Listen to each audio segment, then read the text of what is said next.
শীঘ্রই বাংলাদেশ আসতে যাচ্ছে নেইমার জুনিয়র। আর্জেন্টিনার এমি মার্টিনেজের পর এবার ঢাকার মাটিতে পা রাখবেন ব্রাজিলিয়ান নেইমার। বিষয়টি নিশ্চিত করেছেন নেইমারের বাংলাদেশি বন্ধু রবিন। বাকি দুনিয়ার মতো বাংলাদেশেও নেইমারের ভক্ত অনুসারীর কম নয়, বিশেষত তিনি ব্রাজিলিয়ান হওয়ায় তার প্রতি আগ্রহ ও আকর্ষণ দুটোই বেশি। এবার সেই নেইমারকে সামনাসামনি দেখার সুযোগ পাবে বাংলাদেশের মানুষ, সেটাও আবার নেইমারের প্রিয় বন্ধু রবিনের সৌজন্যে। ভৈরবের যে রবিন মিয়া সামলাচ্ছেন আন্তর্জাতিক অঙ্গনে নেইমারের প্রচারের দায়িত্ব। নেইমারকে বাংলাদেশে আনার ব্যাপারে কি জানালেন তিনি, কবে নাগাদ আসতে যাচ্ছেন ব্রাজিলের এই সুপারস্টার, জানবো বিস্তারিত আয়োজনে।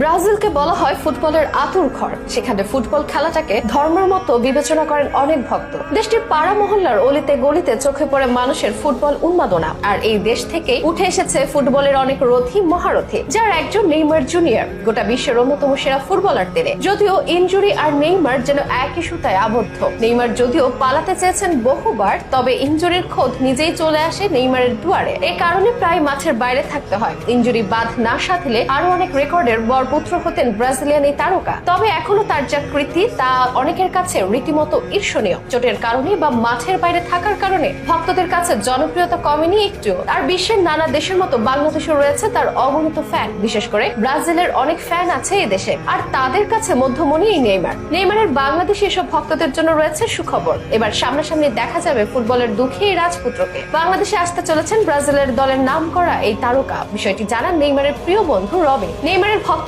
আগে থেকে রবিনকে চিনে থাকবেন। রবিন মিয়া বাংলাদেশের নাগরিক, যার বাড়ি ভৈরবে, তবে তাকে প্রায় দেখা যায় নেইমারের সাথে। তারকা ফুটবলার নেইমারের জীবনের বড় একটা অংশ জুড়ে রয়েছে বাংলাদেশি তরুণ এই রবিন। কারণ এই রবিন মিয়াই সামলাচ্ছেন আন্তর্জাতিক অঙ্গনে নেইমারের প্রচারের দায়িত্ব। সেলেসাও এই তারকাকে যে বাংলাদেশে আনতে চান রবিন, তা গত বছরে এক সাক্ষাৎকারে জানিয়েছিলেন। এবার জানালেন এই লক্ষ্যে অনেকটা এগিয়েও গেছেন তিনি। অতি সম্প্রতি এক সাক্ষাৎকারে রবিন মিয়া বলেন, নেইমারের বাংলাদেশে আসার ব্যাপারে একটি প্রতিষ্ঠানের সঙ্গে মৌখিক ও লিখিতভাবে কথা হয়েছে। আশা করি আগামী বছরের অর্থাৎ 2025 সালের শুরুর দিকে তাকে বাংলাদেশে আনতে পারবো। আমরা চ্যারিটি আয়োজন করব। 16 কোটি মানুষকে আর নেইমারের সঙ্গে দেখা করানো সম্ভব না, আমরা আমাদের জায়গা থেকে যতটুকু সম্ভব করব। এর আগে গত বছর ব্রাজিলিয়ান কিংবদন্তি রোনালদিনহো এবং আর্জেন্টাইন তারকা এমিলিয়ানো মার্টিনেজ এসেছিলেন বাংলাদেশে। তবে কিছু কারণে সে দুটি সফরে জন্ম দিয়েছিল বিতর্কের। নেইমারের বেলায় যেন এমনটি না হয় সেদিকে খেয়াল রাখারও কথা জানান রবিন। রবিনের এই মন্তব্যের পরে খুশিতে মাতোয়ারা দেশি নেইমার ভক্তরা। এবারে প্রথম দূর দেশের প্রিয় এই তারকাকে সামনাসামনি দেখার সুযোগ পাবে বাংলাদেশের অনেক মানুষ। মূলত বন্ধুর টানে ঢাকার পানে ছুটবেন নেইমার। জানা যায় লেখাপড়ার প্রয়োজনে 15 বছর আগে ব্রাজিলে পাড়ি দেন বাংলাদেশের রবিন মিয়া। পড়াশোনা শেষে কৃষি ব্যবসার সঙ্গে যুক্ত হন তিনি।